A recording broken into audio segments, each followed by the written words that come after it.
In this week's Parashat Balak, we have the terrible story of Balak ben Tzipor, the melech of Moab at this time, and he hires Bilam, the evil prophet, to try to curse the Jewish people, and time again, and Bilam tries, but Hashem won't let him. He can only bless us. But at the very end of the parasha, they come up with a terrible, sinister plan to get the Jewish people to sin with avodah zarah and with znut, promiscuity, and ultimately the Jews do sin. A major plague takes place until Pinchas steps it up and saves the day.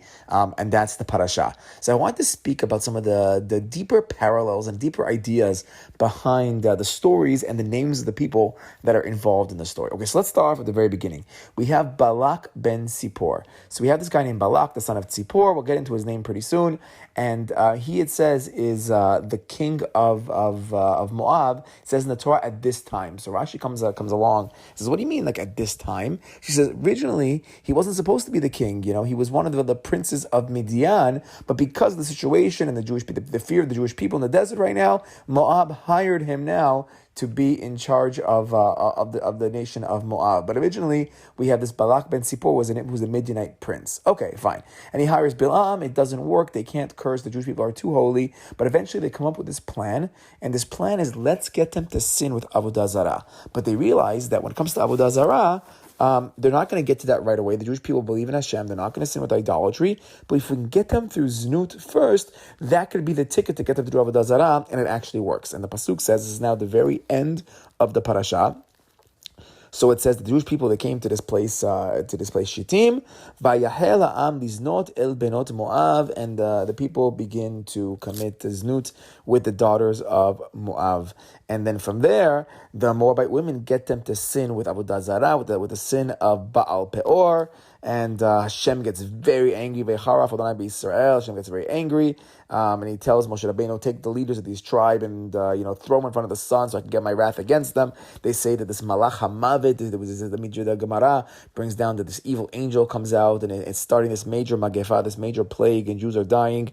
And Vayom Moshe el Shoftei Israel hirgu ish anashav hanimtzayin svedin Baal Peor. And Moshe Rabbeinu says, get all the judges over here. Let's take all the people who are committing this avodah zarah of Baal Peor. It's one of the worst avodah zarahs out there. And he says, kill them for the avodah zarah. But in the middle of this whole story, the pasuk says that an ish, v'hine ish mibnei Yisrael ba, this person comes, vayikrev el achav el Midianit, and he goes to his brother, to the Midianit, le'enei Moshe, he brings this Midianite woman in front of Moshe, u'le'enei kol adat bnei Yisrael, and in front of everybody, v'hema bochim, and everybody's crying, petach ol moed, and Pinchas Vayar, Pinchas sees what's happening, and he stands up, he picks up this romach, he picks up a spear, and he spears the two of them in the place that they were sinning. We'll get into the Gemara that explains exactly what's going on in a second. And once he does this, the Magefa ends, and sadly, 24,000 people die. And in next week's parasha, we're going to learn more about Pinchas, as well as the two people who sinned, and the Torah tells us who were the two sinners, and they get named in next week's parasha. We have the head of the tribe of Shimon, Zimri ben Salu, Nasi Beit Avla Shimoni, and this Midianite woman who he was sinning with was Kosbi bat Tzur. Okay, so these are the people. What are they all about? So if you open up the Gemara in Sanhedrin, this is Daf Pei Bet Amud Aleph. You can also find it in the Yerushalmi, and a similar story as well in the Midrash Rabbah, and Shemot Rabbah, in Perek Lamed Gimel Ot Hey. So they say the following story. We'll go with our Gemara in Sanhedrin. It says as follows. So what took place over here? So Moshe Rabbeinu calls all the Jewish people, and he says, anybody who's sinning with the Avodah Zarah, you got to go and kill them, attack them. You got to get rid of those Jews that are sinning with the Avodah Zarah. Okay. So it says the Gemara, giving the background of what this whole story of this Jew that comes with the Midianite women, or like who are we talking about? So it says as follows: Halach shilto shel Shimon, it says Zimri ben Salu. The tribe of Shimon went to the head of the tribe, who is Zimri ben Salu. Rashi in this Gemara says that actually we had an earlier person named Shlomiel ben Tzuri Shaddai. That was the head of the tribe of Shimon. So Rashi here says it's the same person. We have Hazals that go in this direction. So it was really a holy Nasi before, whose name is now going to get changed in the Gemara. We'll talk about it, why the name is different now, because the name now symbolizes the negative sins that he's doing. Although there are other Mefarshim that say that it's not Shlomiel, but Shlomiel actually died either with the Korach rebellion or earlier on with the Mito Onanim. Okay, but Rashi over here says that it's the same guy. Amrulo. So the tribe comes to their leader of Shimon. They said, Handanin didn't fashod. He says, what are you doing? They're judging our tribe right now, capital punishments. They're going to kill us for the avodah zarah. Batay yoshev v'shotek, and you, our leader, you sit and you remain silent. You're not doing anything. Me'asa. Okay, so Zimri now is going to step it up to fight against Moshe Rabbeinu's Beit Din that wants to kill them for avodah zarah. Amad v'kibetz 24,000 misra v'alach etzel Kosbi. So what did he do? He gathered 24,000 Jewish people. This is going to be the 24,000 that are going to die at the end of the parasha. And he goes to Kosbi, who's the Midianite princess. And he goes to Kosbi. Amarla, Hishma Ashmi'ili. He says to her, submit yourself to me, cohabit with me, be with me. Amra lo, but melechani, I'm the daughter of a king. V'chen sivali avi, and my father told me, lo tishamei el legadosh v'hem. He says, if I'm going to submit myself to a man, it's only going to be to the greatest among them, meaning hinting to Moshe Rabbeinu. Amar la, he said to her, Av hu nasi shevet hu. He says, he's also the king. He's speaking about himself in third person as a king. He says, I'm also the head of a tribe. Velo od ela shehu gadol mimenu shehu sheni labet. And he goes, not only that, but he, meaning himself, meaning this tribe is greater, is more gadol, is older than the other tribe, than Moshe's tribe. Is why? What does that mean? It says the Gemara, shehu sheni labetin v'hu shlishi labetin, because it says Moshe is the head of the tribe of Levi, which was the third son born to Yaakov, because Levi is the third son. And who's the second son? We have Reuven, Shimon, Levi. Tribe number 2 is Shimon. So he says, I am basically the second of the Bet, and I'm the second born. I am older than my tribe. Shimon is older than the tribe of Levi.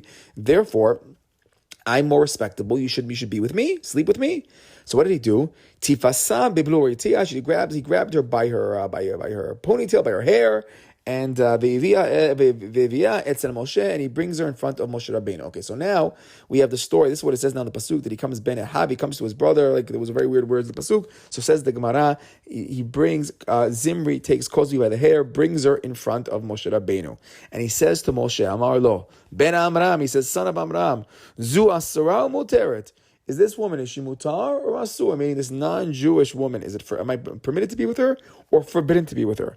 V'im tomar asura, and Moshe Rabbeinu, if you want to say that she's forbidden, bat yitro mi yitir, he says to him, but who allowed you to marry bat yitro?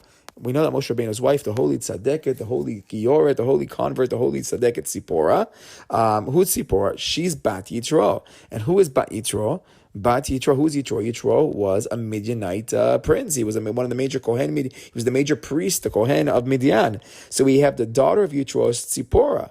So what happens? He says Zimri to Moshe, if you're going to tell me I can't be with Kosbi, this Midianite, how come you could be with a Midianite? You have a Midianite and I have a Midianite.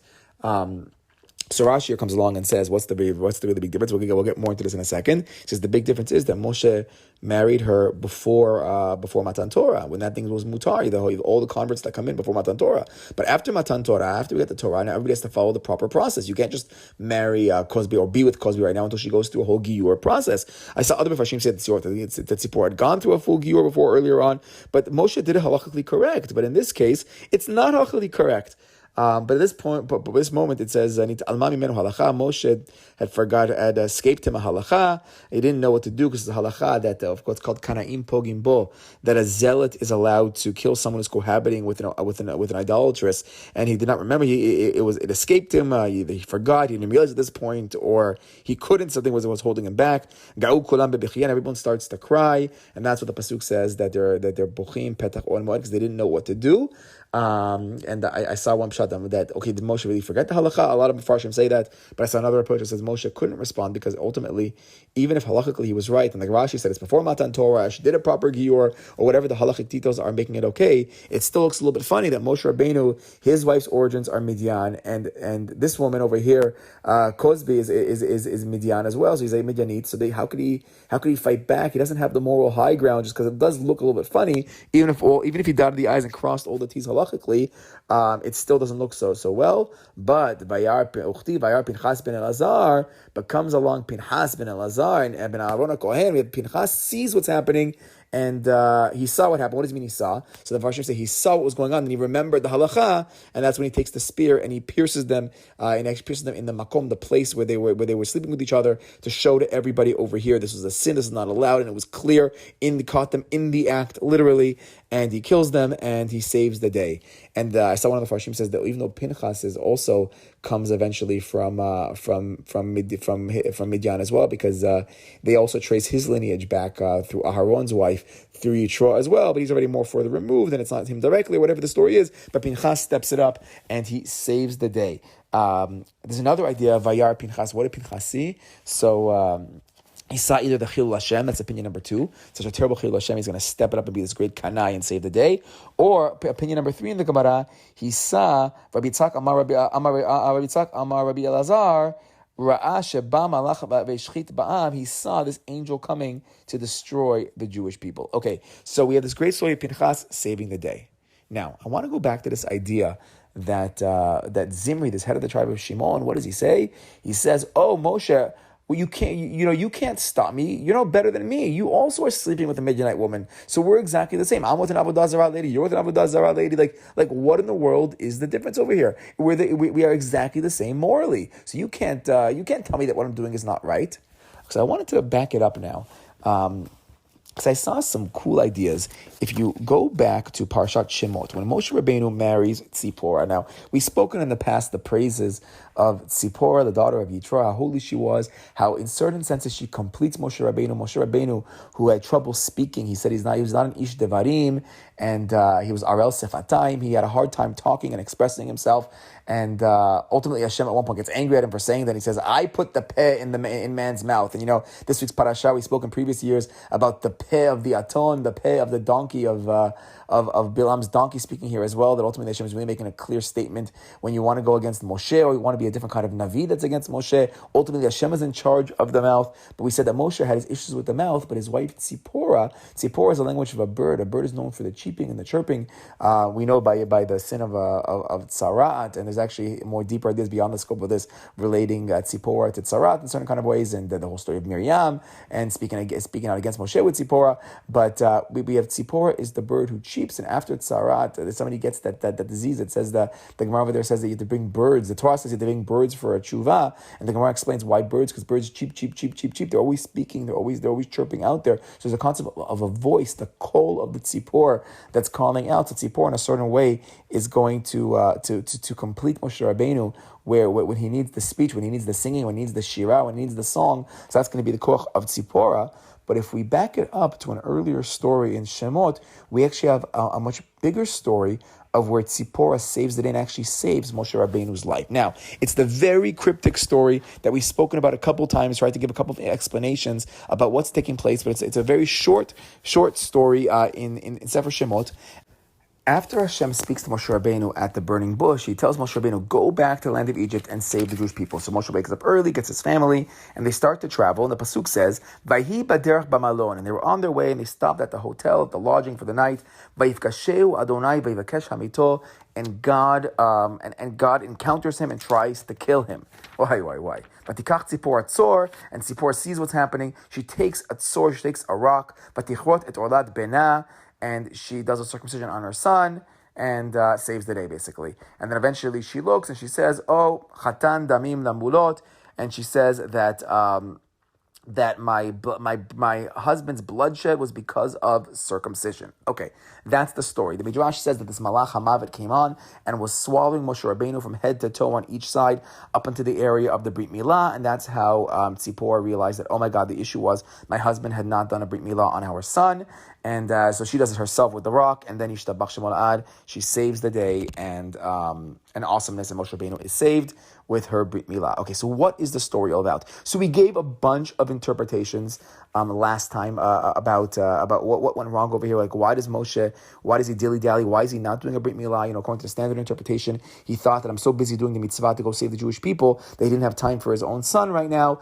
And now Hashem says, no, you had a little bit of break at the hotel right now, so now you have to step it up and you got to save your son woman. And that's one approach of the story, that you can't go save the Jewish people if you're not going to care about your own personal family. We're one big family, the Jewish people, and you got to take care of your individuals. You got to take care of your son as well. You got to do the Brit Milah. You got to bring him into the Jewish people. That's one approach. The other approach that we said, it has to do with his earlier son. I think actually this even relates even more to our story of his earlier son. Was actually Yitro had demanded that he stay open to Avodah Zarah. That means that Moshe Rabbeinu, he's not going to be fully your son. I want him to not be circumcised and not be fully Jewish, so he can follow in my path of choosing the truth, because Yitro had tried out all the Avodah Zarahs until eventually he converts to Judaism, and he wanted his grandson to follow in that way. So kind of a certain aspect, this son is also being given over to Avodah Zarah. So now if you look at the stories over here, there's a lot of differences between that and our parasha, but there's also a little bit of similarities over here. That we have Moshe Rabbeinu marrying Tzipora, and they have a son that's being given to Avodah Zarah, this Midianite lady. There actually is a midrash that says that at first Moshe Rabbeinu was worried. Maybe the issue was Tzipora. Maybe that's why God is trying to kill me. Maybe I shouldn't have married a Midianite woman. But then when he saw, when Tzipora and everybody sees that Hashem is coming to attack Moshe and focusing on the area of the Brit, so at that point it's realized, no, Tzipora is holy. She is the proper Giorit. She's the proper convert. The issue is you didn't do your son properly. You got to do Brit Milah on him and bring him improperly. And when she does that and she takes the rock, she kind of saves the day. Now, if you look at her name, Tzipora, we have Tzipora. So I saw the Mekubalim bring down that the name of a person speaks about their essence. Tzipora is the letters of Peh and Tzur. It says she took the Tzur, she took the rock, and it's interesting because we have ourselves the Tzur is a rock, a Tzur is a rock as well. Last week's parasha we spoke about the Sela that Moshe was supposed to speak to, use his peh with. But the earlier story of the earlier Tzur, when in Beshalach, when they left Egypt for the first time, it's called over there the Tzur that Moshe has to hit again, the same letters, Tzur, it's a rock. So Tzipora, the letters of her name is Peh and Tzur. It's mouth and rock. Now, why is it mouth and rock? It kind of hints to what her mission is in life. She has to take this rock and she has to circumcise the mouth. Now, the question is with which mouth? It actually says at the end, it says Chatan Damim Lemulot. She realized that the issue was my husband almost died because of the mulot. It says because of circumcision, but actually the translation is wrong. It doesn't say. It says Lemulot. It's written like mulat maybe in the singular, but it says Lemulot in the plural. There's two Brit Milahs happening right now. That's what the Mepharshim say. We have the Peh Elyon and the Peh Tachton, the upper mouth and the lower mouth. We have the upper mouth. Somehow this Tzipora is being metaken, the Peh of Moshe Rabbeinu, the upper mouth that can't speak. We spoke about her being the bird and the speech and the singing. So there's a Brit Milah of the Arel Sefatayim, the uncircumcised mouth. Somehow Tzipora is helping Moshe Rabbeinu's Peh on top, but now also the Peh Tachton, the Brit Milah, she's doing that as well. And Peh is actually gematria of Milah as well, of Brit Milah. Milah is also the same word for word is Milah. So again, you have this connection between the Peh Elyon, Peh Tachton, and she's doing the full circumcision to try to protect her husband, and she saves her husband's day. Now, if you look closely, there's a lot of other similarities to our story in just the names. What's her name? Her name is Tzipora. Now, if we go back to our parasha, what was the name of the evil king of Moab, who himself was also originally from Midian? So what's his name? His name is Balak ben Tzipor. We have ourselves the bird again. I saw Zele Umat Zeh. We have the Kedusha and the Tumah. We have the Tzipor of Kedusha and the Tzipor of Tumah. We have this Balak ben Tzipor. He's the Tumah. But we have Tzipora by us, where she's the Kedusha. But we have ourselves, now who is Balak ben Tzipor? Who is this Tzipor? So the Mefarshim go in different directions. Some say, he comes from the descendants of Lot. But as we mentioned, Rashi says that he's actually coming from Midian. The Zohar actually writes that he's a descendant of Yitro himself. That not only is he from Midian, but he's actually one of the descendants of Yitro, because he says that the Tzipor is hinting to Yitro himself, because we have Yitro, the Tzipor, the father, and his daughter Tzipora. So we have the bird and the bird. So Yitro might actually be Tzipor himself, and his daughter will be Tzipora. And Balak ben Tzipor, they say probably here would be maybe a grandson. I think they put him as a generation even lower than Tzipora would be, But here we have ourselves another connection between Tzipora and Balak ben Tzipor, that they might be maybe cousins, if not closer than that. And but we have the positive and the negative. Now, what was the name of the woman who Zimri was sinning with? Her name is Kosbi bat Tzur. So we have the Midianite woman. What's her name? Kosbi bat Tzur. Again, the name Tzur, the Tzur, we have ourselves the rock. Again, we have the Tzur de Kedusha and the Tzur of Tum'ah. And even if we go to Zimri himself, well, there's different opinions of who he was, but according to the opinion that he's from Shlomiel ben Tzuri Shaddai, again, we have the Tzur over there. Now, over there means Tzuri Shaddai is the rock of God. That's actually a more positive name. Maybe that's why right now they're changing his name to the more negative one, because he's no longer going to be the good rock. He's switching over from the good rock to the negative rock if we're making them the same person. But we have over here ourselves the same names. We have ourselves Tzipora, we have ourselves the Tzur, we have ourselves the rock. We have this argument that our Gemara is telling us that Zimri is saying, Moshe, you're no better than me. Your wife is no better than the woman I want to be with. They're all of the Avodah Zarah. We're all the same over here. We're all into the Znut and the Avodah Zarah. But the truth of the matter is, it's 100% not true. Because if you look at the stories, they're the exact opposite. Because what our story is all about the assimilation. Here we're going to have ourselves, the story in our parasha is we have ourselves Zimri. The whole tribe of Shimon now is having this orgy and this znut with this promiscuity with the tribes of the Midianites. They're trying to assimilate out. There's no marriage here. There's no halachas. There's no brit milahs over here. Rather, the male member is being used for sin to the point that Pinchas has to take his spear and do his, so to speak, brit milah, murdering them in the area of the sin because they're incorrect over here. This is not the way to do things. Pinchas has his own brit shalom that he's going to be getting out of this whole kind of different style of a brit, that sometimes you have to attack and destroy what's taking place because this is cancerous to the Jewish people. There's a magefa. There's this angel of death that's coming out that's trying to kill everybody. Pinchas is going to save the day because he's going to, but the statement is, no, we're not into Avodah Zarah, we're not into assimilation, we're a separate nation. And if you look at Tzipora, the Tzipora story is the exact opposite, because in Tzipora,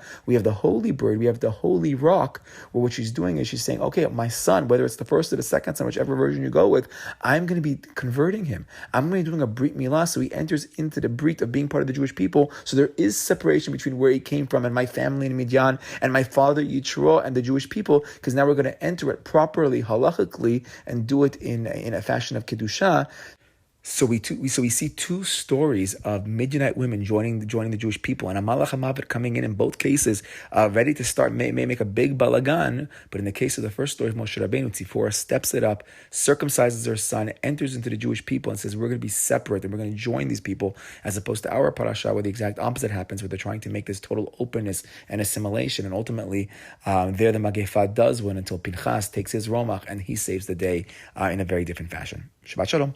To add a little addendum to this whole discussion, so when Zimri makes the case to Moshe Rabbeinu, like your Midianite woman, your Tzipora is just like my Midianite woman. So halakhically, that's really incorrect, because as Rashi had told us, this is before Moshe meets Tzipora before Matan Torah, and then after Matan Torah, everybody is mutar properly. And goes through a proper conversion. So Tzipora before Matan Torah would be kosher to him, and even after Matan Torah, there's a proper conversion process. While this woman, this Midianite, this Kosbi, has no right to marry Zimri without going through a proper conversion process. Like, what's he talking about? We're the same. No, you're the same, except you didn't follow halacha. You just assimilated out with a non-Jew. So that's just a simple halachic discussion behind it. But then I saw brought down from a rabbi named Shmuel Ganot. He says powerfully, he goes, what else do we know? We also know that after Matan Torah, according to at least some opinions, it was already at the point of Matan Torah that Moshe separates from Tzipora.